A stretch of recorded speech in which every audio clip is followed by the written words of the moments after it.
Quality काम की जो है ना वो टोटल ज़ीरो है, ज़ीरो क्वालिटी वहाँ पे चल रही है और अपने लोगों को नवाजा जा रहा है। 27 अरब रुपया परवेज़ लाई साहब ने गुजरात को दिया है पिछले दिनों। क्यों, क्या ऐसे ही है, ऐसे ही है, क्यों दिया है जी इतना पैसा? ये सोचना चाहिए हमें। सोचने वाली बात है। जब आवाम महंगाई में पिस रही है, जब सैलाब जदगान का जो एरिया है वो लोग सर्दी में मर रहे हैं, भूखे मर रहे हैं, ऐसे ही है। और ये दो नई तहसीलें बना रहे हैं, एक नया जिला बना रहे हैं। किस लिए बना रहे हैं? सिर्फ अपने बेटे की सीट पक्की करने के लिए। वहां पे ऑफिस बन रहे हैं, वहां पे अदालतें बन रही हैं, वहां पे बहुत सारा काम हो रहा है। जब बनेगा तो पैसा निकलेगा ना, अगर बनेगा ही नहीं तो पैसा कहां से निकलेगा? तो कमाना तो है ना। बिल्कुल, आप ये चीजें देखें ना, एक दिन के जो असेंबली का इजलास होता है उस पर कितना खर्च आता है, करोड़ों रुपए खर्च आता है पाकिस्तानी अवाम का पैसा। तो ये मुसलसल 5 माह से हम पहले भी बात कर रहे थे, ये इजलास चला रहे हैं, ठीक है। तो पाकिस्तानी अवाम का अरबों रुपया ये असेंबली के इजलास इसलिए चला रहे हैं कि इनकी कुर्सी बच जाए।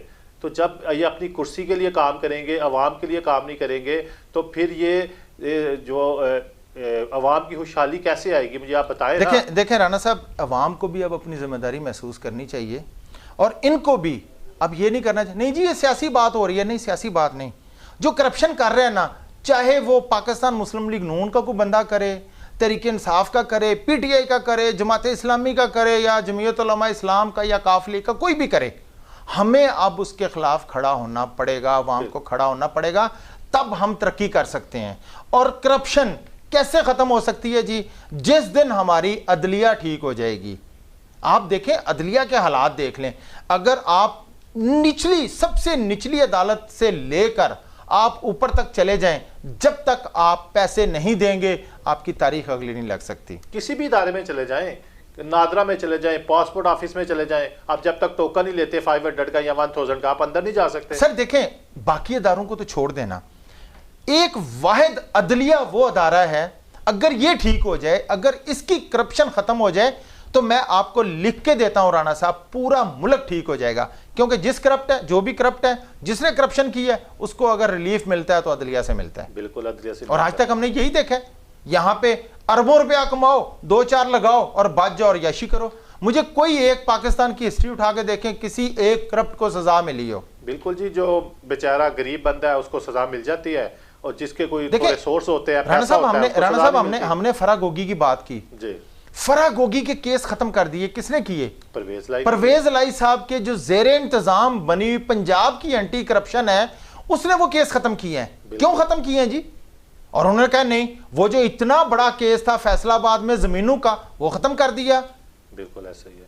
तो ये थोड़ा सा हमें भी जो जिस अदारे में बैठे हैं उनको ये सोचना चाहिए, हमने इसी मुल्क की मट्टी में दफन होना है, हमने इसी मुल्क में रहना है। हमारे पास ना आपके पास तो शायद पासपोर्ट होगा, मेरे पास तो पासपोर्ट भी नहीं है, ना मैंने बनवाया ना मैं बनवाऊंगा, ठीक है। मैंने तो इसी मुल्क में रहना है, तो मुझे इस मुल्क से मोहब्बत है। तो मैं ये कहता हूं कि इस मुल्क का सबसे बड़ा मसला करप्शन है, आप इसको खत्म कर दो। आप इसको खत्म तो नहीं हो सकती, आप इसको कंट्रोल कर दो। अच्छा, कंट्रोल किसने करना है? सिर्फ अदलिया।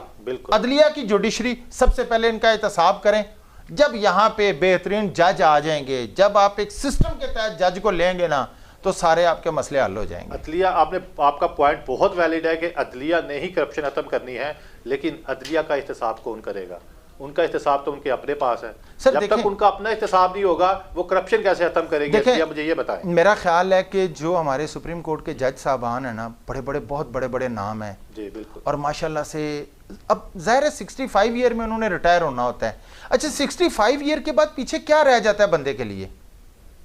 कुछ रह जाता है? मैं तो समझता हूँ कि बंदे की ख्वाहिशात खत्म हो जाती हैं, बिल्कुल ऐसे ही, बड़ी महदूद हो जाती हैं। आपको बंदे को तो खाना भी हजम नहीं होता, दाल दलिए पे आ जाता है, वो सादा चीजें खाता है, उसकी एक दिन की जो खुराक है वो बड़ी महदूद पैसों से भी आ सकती है।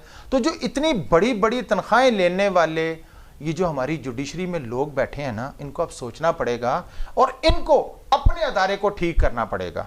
और देखें, अगर इन्होंने ठीक ना किया तो अब अवाम में एक अवेयरनेस आ रही है, अवाम इस पे बात कर रही है।